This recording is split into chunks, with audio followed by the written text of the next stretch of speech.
one of those words, it's like mysticism or like love, one of those words that can mean a lot of different things in a lot of different contexts. So let me just throw a few thoughts out to kind of orient us as we move into this topic. The Oxford English Dictionary notes that the earliest sense of contemplation in England involved religious musing and devout meditation. And if you look at the word from an etymology perspective, I am a real etymology geek, so I'm always interested in the history of words and you know, how their meanings can be discerned over time. And you go back to the Latin, and you've got contemplationem, which means looking at, or contemplare, to gaze attentively, to observe. The word originally had its origins with divination or auguries, those kinds of things. It had a sense of marking out a space for observation. So I'd like for us to hold that idea, and the space that we're trying to mark out is really the space within our own souls. How to enter into kind of a more profound way. I think I see Joy. Hi, Joy. A more profound way of seeing, anchored in the whole idea of seeing the divine, seeing God, seeing the holy. So this leads us to one classic definition of contemplative prayer, which comes from a Catholic saint, John Vianney, who said, and this has been quoted many times by other folks as well, prayer, I look at God and God looks at me. And so the idea of contemplative prayer is marking out that space, that silent, sacred space within our own heart, our own souls, where we can gaze into the beloved heart of the divine and be gazed upon by the divine. Okay. So just very quickly, we'll look at just kind of some biblical roots. And again, I come out of the Christian tradition, but I think people who are familiar with me or familiar with my work know that I have a strong kind of appreciation and love for interspirituality or the interfaith conversation. So tonight's conversation is going to be rooted in the Christian tradition, but certainly, you know, I think that the beauty of contemplation is that it really is a universal spiritual practice. So if your tradition is different from mine, I would encourage you to do some exploring in your own path. So, you know, going back to the Psalms in the Hebrew Scriptures, such a wonderful, wonderful resource for a contemplative perspective. And the thing to remember about the Psalms is obviously this is the hymnal in the Hebrew Scriptures, and it would have been the collection of prayers that Jesus himself would have used as an observant Jew in first century Palestine. So the contemplative verse par excellence, Psalm 46, verse 10. Be still and know that I am God. And if you go back to the original Hebrew, it really almost has kind of a disarmament kind of a quality, because Psalm 46, that's the same psalm that Martin Luther used when he wrote his A Mighty Fortress is Our God. So there is kind of a militaristic tone to that psalm. But when you get to the 10th verse, which is towards the end of the psalm, there's this idea of be still. One English translation says desist. It almost has the connotation of laying down your arms. Become undefended. Become vulnerable. Open up. And in the stillness, in the silence, know the presence of God in your own heart. Then two of my other favorite verses from the Psalms come from, or they both use a beautiful word in Hebrew, and it's dumia. And dumia means silence, but it means silence in the sense of waiting for silence, kind of an expectant silence, almost like a silence filled with anticipation. And you see that in Psalm 62, and this repeats several times in that psalm. For God alone, my soul waits in silence. So that waiting in silence is that notion of dumia. Now, Psalm 65 is very interesting because dumia shows up there as well. But that's a verse that often gets mistranslated in many English translations. I don't know about other languages. But if you translate Psalm 65, verse 1, literally out of the Hebrew, the most literal translation would be, to you Silence is praise, O God in Zion. To you, silence is praise.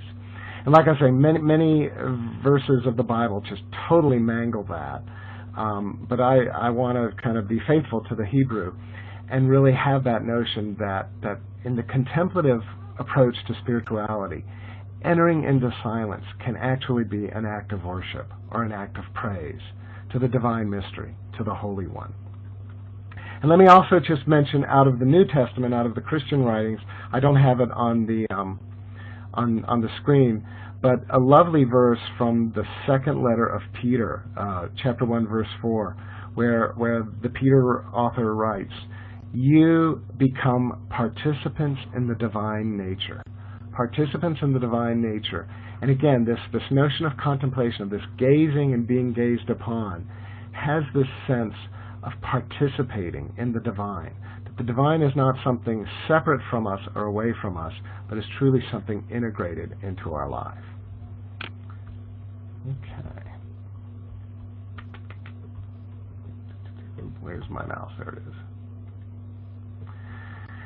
Okay, and just very briefly again, to look at how contemplation shows up in the history, and again, I'm speaking primarily out of the Christian tradition. Just give you some few examples over the centuries where kind of the contemplative approach to spirituality appears in the tradition. And we'll start in the 4th century with an author who's known as one of the desert fathers and mothers, or I like to say the desert dwellers, because it's a more inclusive term. And these were men and women who lived in wilderness places or desert places, sometimes in solitude, sometimes as hermits, but also they formed the first monasteries, the first intentional communities within the Christian tradition. And these folks really mark kind of the headwaters of the contemplative lineage within Christianity. And Evagrius is one of the desert dwellers and is probably one of the most philosophical. He was actually a very prominent citizen in the Roman Empire and then had an affair with a senator's wife. And, you know, things tend to go badly when we have affairs with politicians' wives, and this was certainly the case with Evagrius. And he ended up going into exile, and his exile included a self-imposed exile into the desert, where he gave himself to the life of prayer. But he brought his training and his education with him, and so he became one of the most eloquent kind of teachers of spirituality from the 4th century. And just one quote to give you a sense of Evagrius' spirituality. He says, "Stand guard over your spirit, keeping it free of concepts at the time of prayer, so that it may remain in its own deep calm." And so there you have, in the 4th century, this beautiful articulation of contemplation. So we'll kind of zip over a millennium and go to the 14th century, to one of the great classics of Christian contemplation, a book called The Cloud of Unknowing. Just again, a very brief quote from that text. "Let nothing except God hold sway in your mind and heart." Nothing except God, nothing except the divine, we might say. Let go of images, let go of concepts, let go of distractions, let go of the monkey mind. I mean, those things are still going to show up. That's part of the nature of being alive.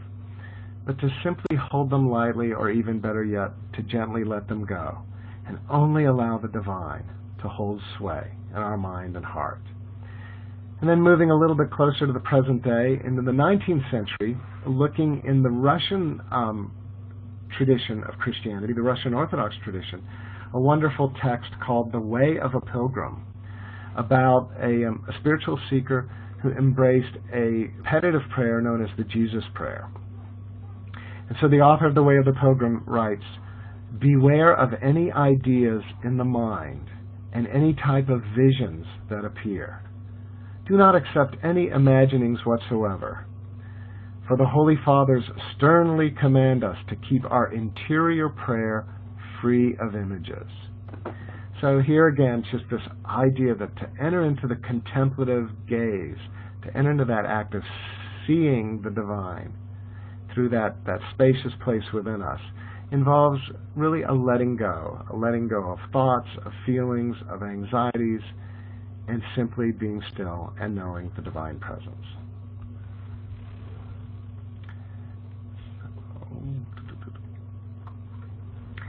So, with all this wonderful history, this kind of biblical background, and these voices in the tradition, why isn't contemplation more widely practiced within the Christian world? And so I'm going to quote one of my favorite living Christian teachers, and that's Richard Rohr. He's there on the screen.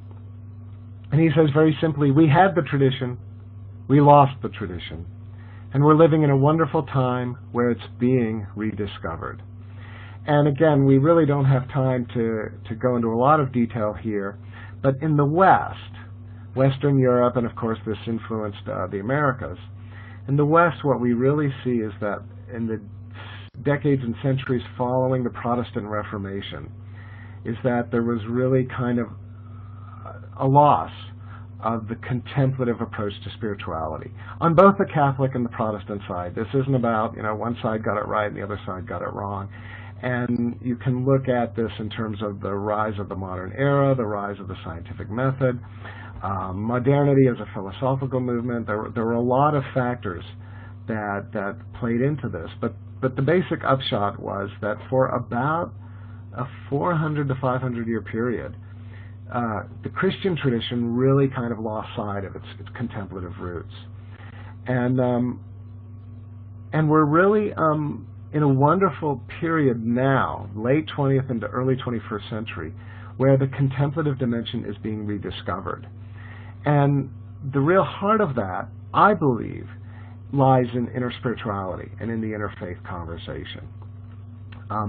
Certainly, if you go back 100 years, you had writers like Evelyn Underhill and Baron von Hugel and a number of other figures who were exploring the mystical tradition within Christianity and saying, hey, there's this amazing treasure that we need to kind of reconnect with. But then you also have really significant figures like Thomas Merton, B. Griffiths, Sarah Grant, getting into our time, people like Cynthia Bourgeault, Mary Margaret Funk, just amazing voices within the Christian tradition that are recognizing that there is profound treasures to be found by engaging in conversation and even in shared practice with the practitioners of other faiths. And so when a Christian sits down and learns how to meditate from a Buddhist, for example, that doesn't, at least as far as I'm concerned, doesn't mean that that Christian is being unfaithful to his or her Christianity. If anything, it's an opportunity for them to reconnect with a profound perspective of the Christian tradition that somehow got lost, but in our day is being rediscovered.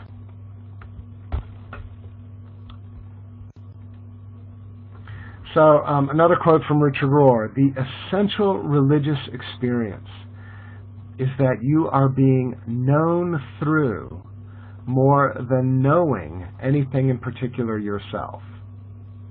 We will interchangeably call this new way of thinking contemplation or non-dualistic thinking. So that's a lovely and a very rich quote from Father Rohr. And what he's doing here, obviously, is linking this idea of contemplation, this idea of the spirituality of profound silence and of gazing into the heart of God, with this idea of a non-dual consciousness, non-dual awareness, non-dual thinking, non-dual being.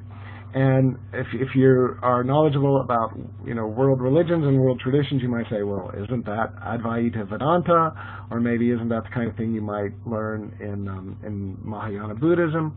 Well, and yes, the answer is of course. That kind of non-dual mind is something that has been more readily preserved in other traditions, but the evidence is certainly there within Christianity. I think the most obvious smoking gun is when Jesus very bluntly said, I and the Father are one. That God and Christ are not two. And then you can find that kind of paradoxical thinking throughout the New Testament, the idea that followers of Christ are actually part of the body of Christ. The body of Christ then is one with God. I mean, you do the math. Christianity essentially has encoded within its own tradition this profound sense of non-duality, of oneness with the divine and with the created order. Thomas Keating, and that picture there is Thomas Keating and Cynthia Bourgeois. Just love that picture. They both look so radiant. Trappist monk who lives in Colorado says, the Christian religion is primarily about a transformation of consciousness. And I'd like to step back and say, I think all authentic spiritual practices are primarily about a transformation of consciousness. This takes spiritual practice and the cultivation of wisdom. So the main thing is to be transformed into God, what the early church called deification, theosis, or divinization. And again, those are very rich words. I could spend the whole rest of our time just trying to unpack those terms. Again, in the West, the concept of deification kind of got watered down into the idea of sanctification, that being a religious person meant being a Boy Scout or a Girl Scout, being a good person. But as another Trappist monk has written recently, Christianity is not so much about being good, but about becoming God. And again, I just want to emphasize that I'm speaking in the Christian tradition, but that this is wisdom that I think does have universal application. Okay, let's see. There's my mouse. I keep losing my mouse. There it is. Okay, so that's just, again, in 15 minutes, how can you really, unpack contemplation, but just to kind of orient us. So now we'll go to the other half of tonight's topic. How can contemplation be subversive? I mean, after all, if what we're talking about is essentially entering into silence, entering into stillness as a way to access the already present presence of the divine, is that really that radical? Well, let me just throw a few quotes at you from another hero of mine, Mohandas Gandhi, and a couple of which are on your screen, a couple more I'll throw at you. He's well known for saying, you must be the change you wish to see in the world. This idea that if we want change in the world, change starts within. And it begins with not only how we think or how we act, but literally how we are, how we be. He says each one of us has to find his or her peace from within, and peace, to be real, must be unaffected by outside circumstances. Let there be peace on earth, and let it begin with me. Peace begins right here, and then spreads out from there. As human beings, our greatness lies not so much in being able to remake the world. That is the myth of the atomic age, as in being able to remake ourselves. Wonderful, and I would say very subversive quote right there, that we live in a positivistic and I would even say triumphalist culture where we can aggressively remake the world as we want it to be. And Gandhi is saying, no, slow down a little bit. That true transformation must always begin by a transformation within, and only to the extent that we transform ourselves from within do we have any hope of being of service to others or to the world at large. And one more quote, I just love it, and I think is so true, even more true today than probably was in his lifetime, although certainly would have been true then. There is more to life than increasing its speed. More to life than increasing its speed. Okay, one more quote from Albert Einstein, and again, just something we could spend our whole time just meditating on this. No problem can be solved from the same level of consciousness that created it. And so, my headline there, just say no to the dualistic mind. The idea is that so much of what causes suffering in the world we live in our ordinary consciousness, may have to do with thinking dualistically or thinking oppositionally. Now, I want to be very clear that I think the dualistic or oppositional mind has its uses. I live in Atlanta, and I can tell you I wouldn't want to drive on the Atlanta perimeter, the Atlanta Beltway, I-285, during rush hour in a total state of, blissed out, mystical ecstasy. If I thought I was one with the car in front of me, I might literally become one with the car in front of me. There is a place for the dualistic mind. The dualistic mind is the mind of judgment, of discernment, of discrimination, of setting boundaries. All of those functions have its place. But again, back to the Einstein quote, to profoundly solve problems sometimes requires stepping back and seeing things from a higher or broader or deeper perspective. And that's what contemplation offers us in the idea of the non-dual mind. So meditation and contemplation help us to say no to that oppositional and dualistic mind in the interest of saying yes to a more unitive and holistic consciousness. So before we get to this quote is so rich. Before we get to this quote, what in contemplation, what are we saying no to? Well, I would suggest, I think, anybody at this webinar tonight could probably chime in. We are saying no to violence. We are saying no to a culture marked by fundamentalism, by alienation, by narcissism, by tribal thinking, by sectarianism, by consumerism, runaway materialism, and the impact that has on the environment, systems of privilege or systems of chauvinism based on factors like race, gender, affectional orientation, or economic class. And even when we consciously disavow our culture's dysfunction and toxicity, we have to stop and consider, how does the toxicity of our culture affect our inner environment? In a way similar to how do environmental poisons run the risk of affecting the ecosystem within our own bodies. So what I'm suggesting when I talk about subversive contemplation is that contemplation is detergent for the soul. It is a way of engaging with silence as a means of disaffiliating with the toxicity of our cultural environment for the purpose of inner transformation, and again, for the purpose of being of service to the world at large. So let me just read through, you've had a chance to look at it, but I'm going to read through this quote because I think it's so brilliant. It comes from an Anglo-Catholic theologian, Kenneth Leach, and that's up there on the screen. Leach is,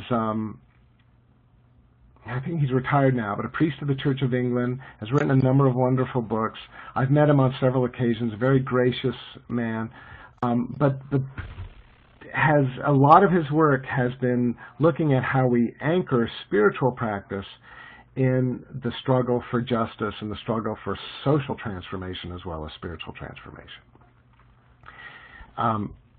And I should mention right now that Leach, the term subversive contemplation is Leach's. I didn't come up with this. It comes from him. So he says contemplation has a context. It does not occur in a vacuum. Today's context is that of multinational corporations, the arms race, the strong state, economic crisis, urban decay, growing racism, human loneliness. It is within this highly deranged culture, tell us how you really feel, Ken, within this highly deranged culture that contemplatives explore the waste of their own being. It is in the midst of chaos and crisis that they pursue the vision of God and experience the conflict at the core of the contemplative search. Now, right away, you might be saying, well, wait a minute, I thought contemplation was about peace, and about peacefulness and serenity, and Gandhi was talking about finding that serenity within. Well, yes, and yet we have to start where we are. And I think it's so important that when we talk about meditation or contemplation or spiritual practice, not to be kind of Pollyanna-ish about it. I like how Pollyanna is so positive, but that term has become kind of a cultural term for denying the shadow or denying the challenges that we face individually or as a society. And so what Leach is saying is that to enter into the true peace of God, the peace that passes understanding, to use a New Testament phrase, we have to begin by entering into the chaos of our culture, but also the chaos within ourselves. In contemplation, we become part of that conflict, the outer conflict and the inner conflict, and we begin to see into the heart of things. And again, speaking in a Christian perspective, the contemplative shares in the passion of Christ, which is both an identification with the pain of the world and also the despoiling of the principalities and powers of the fallen world order. So just a very kind of very, very rich way of seeing contemplation. Oh my goodness, my phone is ringing. Let me unplug that. Sorry about that, folks. There we go. Hey, I thought I did a good job at turning off all the noisemakers in here, but I forgot about that one. All right. God's calling. So, I'm sorry? Avon calling? God calling. Oh no, and I just unplugged him. That reminds me of a joke, but we don't have time to tell it, so some other time. Okay, so let's just move forward here, because we're only on slide number 9 and we're already halfway through. Okay, Jesus. Jesus actually is a teacher of this kind of subversive contemplation, of moving into the chaos but finding the stillness within that. And just a couple of verses here to kind of look at that. From Matthew 21, the blind and the lame came to him in the temple, and he cured them. Now, here's the thing to understand, and you can see this kind of engraving here, is that the context here is Jesus actually casting the money changers and the kind of, the people who had turned the temple into kind of a business. Jesus casting them out of the temple. It was a kind of a seditious act for which he was eventually, arrested. And what the gospel says is, in the midst of this chaos, when Jesus is being this total radical, he cures the blind and the lame. It's like, wait a minute, in the midst of kind of political action, there's always a place for healing, for engaging with the individual, for being present. And I think it's something that a lot of political activists in our culture might want to, kind of meditate on, that our activism always needs to come out of that centered place. And then a few chapters later, also in the Gospel of Matthew, you will hear of wars and rumors of wars.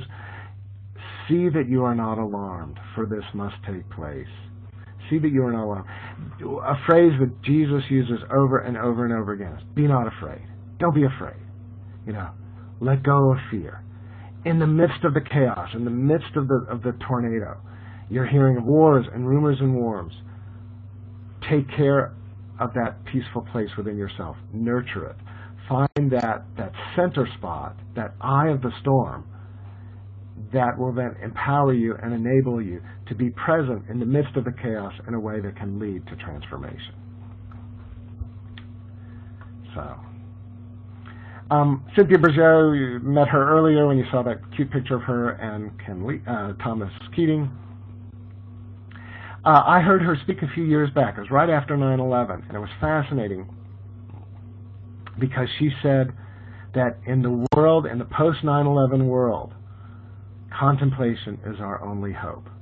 And I think what she meant by that was that in a world where sectarian violence and kind of the party spirit and that kind of rivalry increasingly threatened to lead to wars, to lead to terrorism, to lead to violent response, that the only true mother of nonviolence. It's interesting, Peter Gabriel, the musician, he wrote a song once where he said, fear is the mother of violence. I think there's some merit to that. But if fear is the mother of violence, then contemplation is the mother of nonviolence. It takes us straight back to Psalm 46. Be still and know that I am God. And remember I talked about that militaristic kind of tone of that psalm. Lay down your arms. Lay down the impulse to violence. And in the silence, know the presence of the divine. Okay, so when we talk about subversive contemplation, what exactly does contemplation subvert? And I'd like to suggest kind of 5 categories that we can look at, and look at how living the contemplative life, engaging in a contemplative practice, can support us in letting go of, number 1, consumerism, ecocide, the harm of the environment, death to the environment, and then tying it in with kind of some classic notions of sin, gluttony and avarice. Letting go of that category.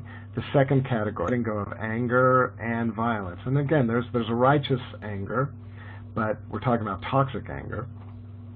The third category, letting go of fundamentalism and religious intolerance, which again kind of ties in with that sectarianism, which can, in its extreme cases, lead to terrorism or other forms of violence. The fourth category, letting go of the dynamics of privilege and pride. And then finally, the fifth category, and again, here's kind of a Greek word that has kind of a technical theological meaning. But acedia, which kind of has a sense of sloth or weariness or maybe even like a depression. It's not exactly the same thing as what we think of as clinical depression, but almost kind of like a spiritual weariness or a cynicism or a despair. So what I'd like to do now over the next few minutes is look at each one of these in turn and look at how contemplation subverts each of these categories. So avarice and greed. And what I want to do is introduce you to a figure, again, out of the Christian tradition that kind of embodies this subversion. And so our case study here is Francis of Assisi, who was the son of a very prosperous merchant, had a spiritual awakening, a spiritual conversion experience, and became society's first hippie, the first dropout. In the late 12th century, he literally stripped the clothes off of his back. His father was a clothing merchant, a textile merchant. Stripped the clothes off of his back, handed all of his belongings back to Dad, and just gave himself to the spiritual life. So, and I'm going to speak personally here, in my journey, particularly in studying with Cistercian monks, which I've been doing now for about 6 or 7 years. For me, moving into the contemplative life has meant a slow process of learning non-attachment, especially towards kind of the material world. And I want to state now. I'm sitting here using a beautiful, iMac and a blue microphone.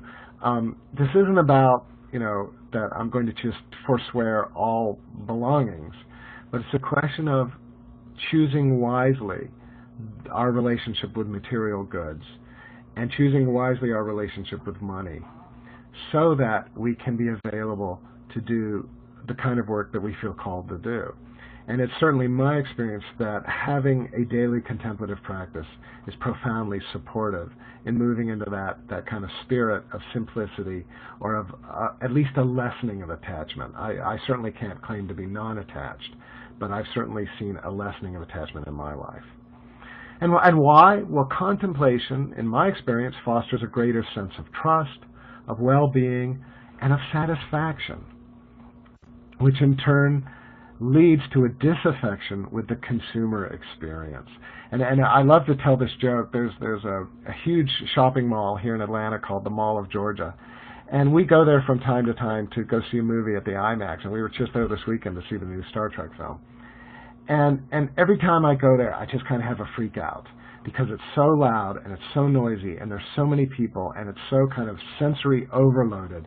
And we joke, my wife and I joke about it. We'll be there and I'll say, okay, let's go to the monastery. Let's get back to silence. Let's get back to simplicity. Let's get back to peacefulness. I wasn't always like that. I mean, there was a time when I loved going to the mall. Contemplation has made the difference for me. Okay, so the next category, and now I've lost my mouse again. Where is it? There it is. How does contemplation subvert anger and violence? And my case study here is George Fox, who was the founder of the Religious Society of Friends, better known as the Quakers. If you know the story of George Fox, again, he practiced a spirituality immersed in silence, and traditional Quaker meetings to this day do that, where the meeting gathers and their worship service is an hour of silence. And some people may be led to give a short message here and there, but the emphasis is on the silence and on being in silence and community together. But emerging out of that practice, George Fox became one of the most articulate of Christian pacifists, of recognizing that to live that kind of contemplative life, that kind of intentional relationship with the, in the Christian tradition, with Christ, leads to a point of loving one's enemies, leads to a point of saying, I really have to let go of the impulse to retaliate or the impulse to strike. George Fox talked about the inner light. He talked about discovering that which is of God, not only within myself, but learning to see it in one another. It's a beautiful, beautiful image. But the reality is if we're serious about doing that, about finding that which is of God in ourselves and in one another, then suddenly, doing violence to one another becomes a big problem. It's very difficult, if not impossible, to dehumanize, hate, seek to destroy the other if we see God in the other. And again, this is the gift of a contemplative practice. So it's not only I become undefended before the gaze of God, be still and know God, but I become undefended towards my neighbor. Again, Jesus' two primary teachings were love God, love your neighbor as you love yourself. And so the two kind of go together, that to love the divine is expressed in love for our neighbors. So, okay, the third one. How does contemplation subvert fundamentalism? And I've already kind of touched on this a little bit, but we'll go back to it. It's probably my favorite picture of Thomas Merton. It's Thomas Merton on the left, and of course it's a very young Dalai Lama on the right. Thomas Merton died in 1968. I think this picture was made literally just a few weeks or maybe at the most a few months before his death. He died very young in 1968. Of course, the Dalai Lama is still with us. And Merton, if you know Merton's story, he lived kind of a worldly life, and then when he was in his mid-20s, he had a conversion process, entered the Catholic faith, became a Trappist monk. He was a very gifted writer, had quite a literary talent, and so became renowned as a Catholic writer, had written a best-selling autobiography, and really was just kind of living this life of this devout Catholic monk who was also a respected religious writer. And about 17 or 18 years into living in the monastery, he has a profound spiritual awakening, where he has this sense, it's kind of back to what I was talking about, almost the George Fox thing, the sense of really seeing the divine in others. And he was actually on a very unusual trip outside of the monastery. I think he was going to see the dentist, or he was on a business errand or something. And he was in downtown Louisville, Kentucky. The monastery he lived in was close to Louisville. And he just had this sense of falling in love with all the people he saw. And it shifted him. I mean, he said, I don't question who I am as a monk, but I realize I have a higher calling as a member of the human race. And out of that, he began to explore the wisdom of the world's great traditions. The man was amazing. He explored Judaism, he explored Sufism, he became very much engaged with studying the Dharma, studying Buddhism, and also got involved with much more of a kind of a political perspective with his spirituality. So he really became a subversive contemplative, but it really did become expressed in how he reached out to members of other faiths. And so it seems that the silence of contemplation leads us to a place where we are comfortable with mystery, with paradox, with uncertainty, with ambiguity. When I think of fundamentalism, and I know it's a label, but my understanding of fundamentalism is it's the impulse to say I have all the answers, or that my religious tradition has all the answers. And if you want all the answers, you need to think like I do. Otherwise, you're somebody that either I need to convert, or you're somebody I see as a threat. And contemplation takes us away from that, into this place of paradox, this place of mystery, this place of recognizing that none of us have all the answers, and that we are all created in the image and likeness of the divine, which means that we all potentially can learn from one another and can practice love for one another. So I think there's a paradox here. Certainly in my own experience, contemplative practice can paradoxically lead to a deeper affiliation with your own faith, while simultaneously fostering respect and openness for other faiths. So it's a beautiful, depth and breadth kind of a connection, to be rooted in who you are, and at the same time to reach out with love and respect and the desire to connect with the practitioners of other paths. And I should mention, this is not about blending religions or about some sort of kind of lowest common denominator thing, but it truly is about profound respect that recognizes that we all share a common center, and we express that in different cultural ways and in different traditions. But recognizing that common center allows us to be safe with our diversity. So it's kind of a beautiful place to be. So our next category: how does contemplation subvert privilege and pride? And what the person I want to use as our case study here is Howard Thurman, who was Martin Luther King Jr.'s mentor. And I really admire Thurman. Not only was he a profound contemplative, an African American, he was a Baptist. And oftentimes we don't tend to think of the Baptist tradition as a contemplative tradition, but Howard Thurman is a great example of how the contemplative expression can show up anywhere. And so Thurman mentored Martin Luther King Jr., who profoundly challenged systems of racial privilege and racial chauvinism in our culture nonviolently. So you can see kind of the connection back to the subversion of nonviolence, the subversion of privilege. They really go hand in hand. All systems of privilege are based on oppositional and dualistic thinking. Arlo Guthrie said, you can't have a light without a dark to stick it in. So if I'm going to put myself up, I have to oppositionally put somebody else down. Contemplation fosters non-dual and non-oppositional awareness. In the words of Richard Rohr, in contemplation, everything belongs. Furthermore, the contemplative mind is a mind that emphasizes humility. It emphasizes service, earthiness, and again, that humble recognition that I don't have all the answers, that I don't have it all figured out. And maybe in that space, we need each other. So the final subversion, at least on this list, you might come up with some others. Contemplation as a way of subverting despair or cynicism or acedia. And I'm using as my case study here Kathleen Norris, mainly because she wrote a very, very beautiful book about acedia. In fact, it's called Acedia and Me, and kind of a heart-wrenching book because she talks about her husband's depression and eventual suicide.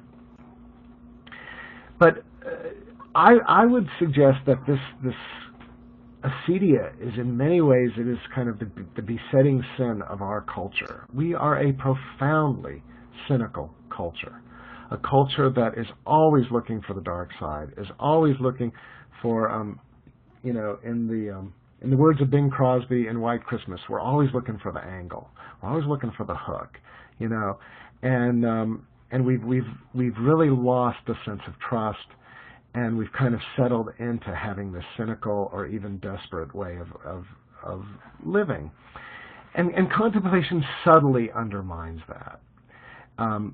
And I think it undermines that by fostering relationships. It fosters love, trust. It fosters authentic friendship. It fosters hope and confidence. The centering prayer movement talks about what they call the welcoming prayer.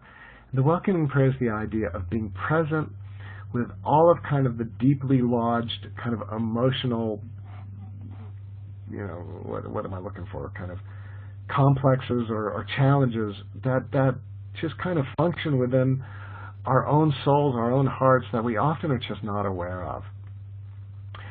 And what contemplation does is it creates the space for those kinds of profound oftentimes emotional wounds to emerge so that they may be healed.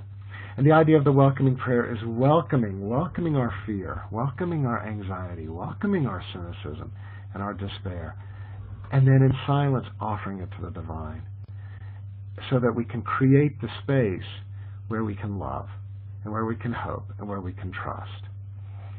So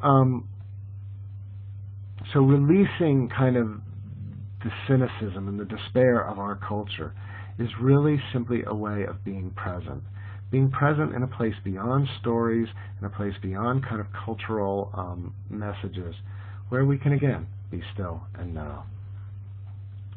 Okay. I'm realizing we are fast running out of time, so I'm going to skip through that. Let's just very briefly talk about kenosis. Kenosis is a concept in the Christian scriptures. It's a Greek word that means emptying.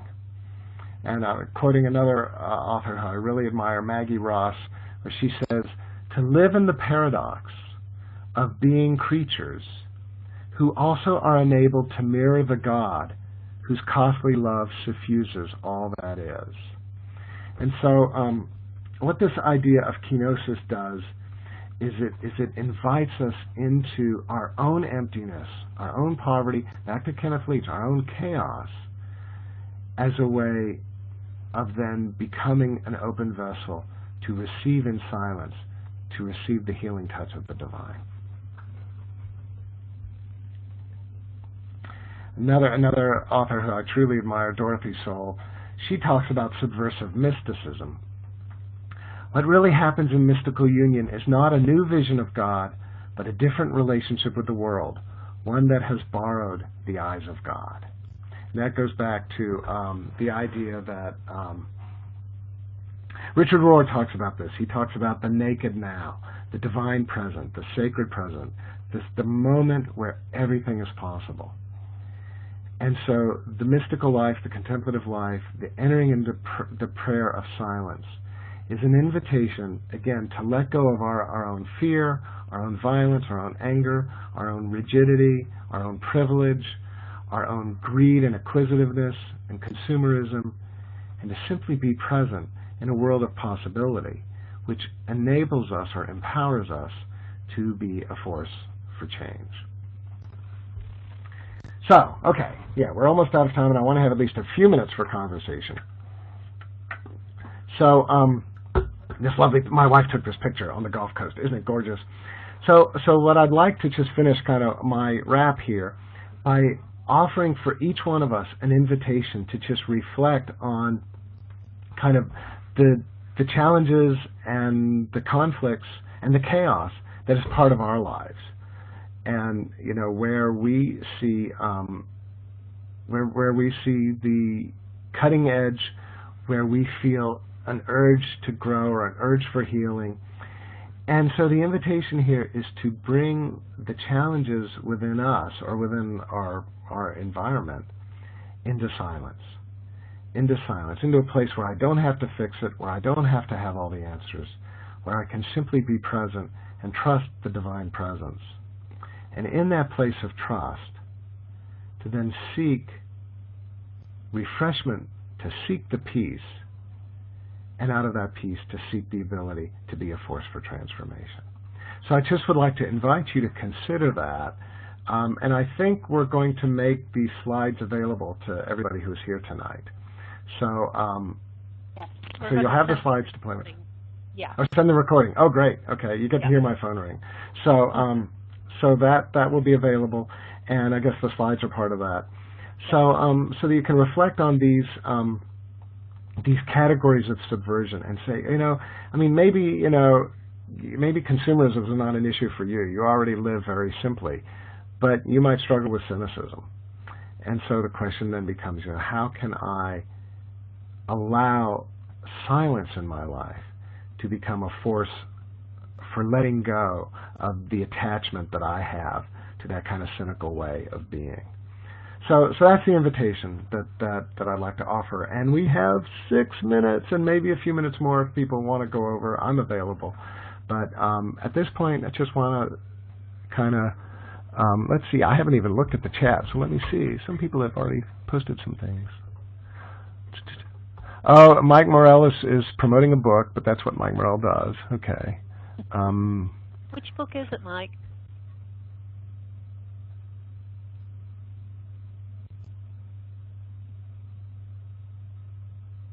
Let me see if I can pull it up. Oh, yeah, Kurt Johnson, yes. Yeah, it's called Becoming Spiritual Age by Kurt Johnson and David Ord. Yeah, he was Wayne Teasdale's buddy. Ah, okay. I mean, it's you know, and there's that. There's a Mirabai Star's God of Love. Was Adam Bucko has done some work in this area. You mentioned Teasdale, a major voice in kind of the inner spiritual world. There's just, you know, there's a lot of excitement in people who are grounded in a tradition, sometimes grounded in more than one tradition, but then who are saying, you know, my practice, even within my home tradition, is enriched by engaging in relationship building with people of other faiths, or learning the practices of other faiths, and then, you know, forming alliances and partnerships that can lead to just amazing things happening. I mean, here in Atlanta, we have the Faith Alliance of Metro Atlanta that, you know, does social justice work, is involved in refugee work. I mean, really, you know, trying to build a better society by drawing on the resources of multiple faith traditions and members of multiple faith traditions coming together. So there is just tremendous potential, both on a personal level, but on a level of social change as well. So Anne has a question. Oh yeah, I see that. Yeah. Please say something about letting go of anger without losing passion. That's a great question, Anne.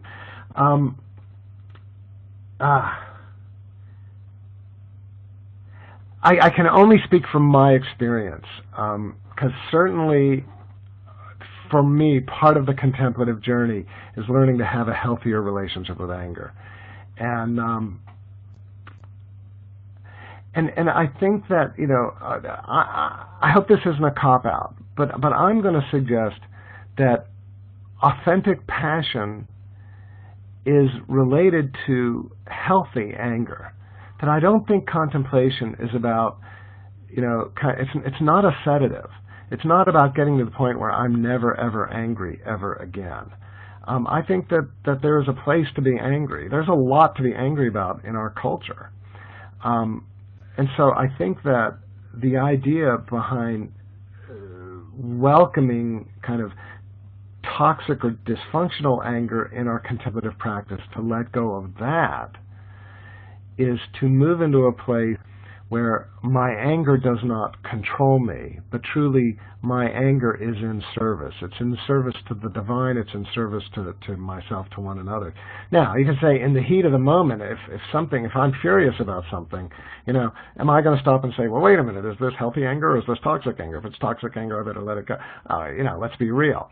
I think this is something that we grow into and we evolve into, and you know, certainly, you know, for me, the most profound challenge is learning to deal with my temper, you know, here at home with my wife and my daughter, you know, or at work, you know, the people that I'm closest to, you know, and it's like, okay, you know, if something, you know, triggers me, how do I, you know, step back from the trigger and say, wait a minute, I don't want to be reactive here. There may be an authentic issue here that needs to be addressed, but how do I address that, you know, out of a loving and compassionate place, and not just, you know, an angry place, or, you know, an enraged place. So I have a question. Okay. It's Wendy here. Okay. Just Hi, Wendy. Contemplation. I mean, I guess it's like, how do you actually do it? Do you just reflect on a word? Do you reflect in the silence? Do you? I mean, that's getting into. That's your another question is, webinar, huh? Yeah, it really is. Your question is a question about method, and I purposely avoided method in this talk because I really did want to talk about kind of contemplation in its political and social kind of potential. Okay.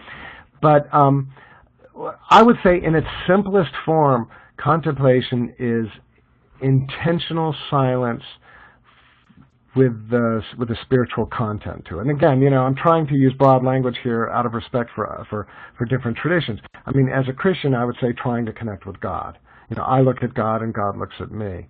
And Christianity also has the notion of the Trinitarian God. So we would say that that entering into contemplation is literally participating in the love that flows between the Father, Son, and Holy Spirit, or if you want to use non-gendered language, the Creator, the Redeemer, and the Sustainer. And so that's that idea of that participation in the divine. Okay. So it could be something really as very simple as taking a walk in the woods, but with that intentional notion that in this silence and in this calm, I am seeking to be present to the divine that I believe is already present within me. But then there are so many different methods. You mentioned, using a prayer word, using something like a rosary or prayer beads or mala beads. The Jesus prayer is a form of contemplation. So yeah, we certainly can do another webinar on that. Okay. I'm up for it. If you don't have any questions, it's 6:30 now. You can unmute yourself. I just want to say I don't feel like I fully answered Anne's question, but I think, Anne, it's such a rich question that I'm going to have to reflect on it further. And fortunately, you and I are both here in Atlanta. We know each other. I think we're going to have to meet at the Java Monkey and really kind of explore that one because it's a great, great question. And maybe after Anne and I have a good long talk, we'll do a webinar on it. So. Well, I was thinking about that anger and passion, and I was thinking of it as both of them being like fire, and anger is kind of the dark, fiery thing, and the passion's like the lighter side of, like light of fire, So that's the thought that came to me. I think you can also approach it kind of an eros and thanatos kind of a thing. That the passion is that eros, that life force. Yeah. Whereas the anger that I'm saying contemplation subverts is more of that thanatos anger, that anger that just seeks to destroy. Yeah. That's the toxic anger. That the anger that loves so passionately that it wants to redress injustice, that's a holy anger. And I think we all should find creative ways to foster that anger, but also to express it. Because the danger, of course, is that in the heat of the moment, even that anger can be expressed in non-loving ways, and so we have to be, it's a mindfulness process.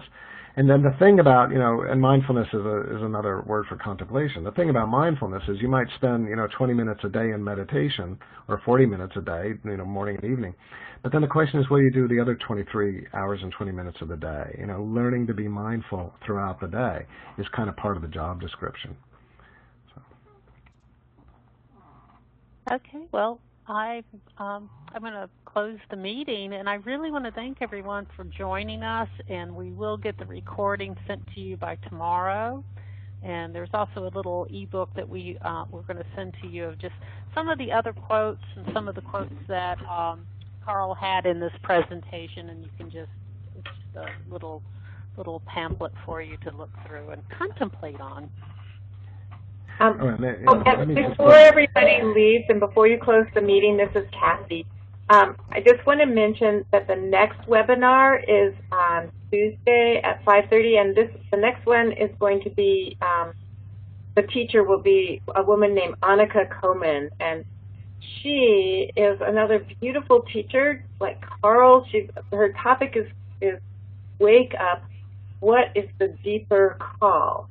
And she's got this clear, compassionate approach. She's very attuned as a facilitator. A lot of her teaching she's been invited to big corporations. So she lives near us, so she gets invited to Intel and Nike and OHSU to teach workshops on mindfulness and presence. So it's actually an interesting follow-up in terms of potential, method to the madness here, and I'm using madness very lightly. And the only other thing I wanted to say is that, Carl, as you were describing, having an in-depth appreciation of one's own tradition and yet feeling so safe and enriched by all the diversity of spiritual faiths, really has been how I've been describing rascals for years now, and so I just love hearing that description from you, and just wanted, for people who aren't familiar with Holy Rascals, really that's part of, that's we exist to make media about that. Mm-hmm. Mm-hmm. Well, that's wonderful. I'm so glad that we connected when I was in Portland 2 years ago, and I really look forward to future rascality. So, We do too.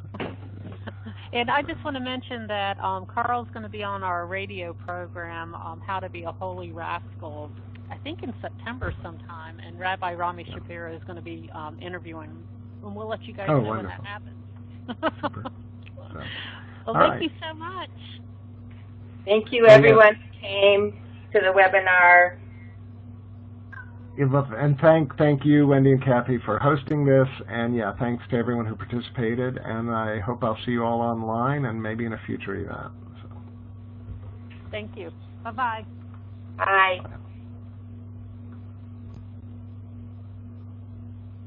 Bye.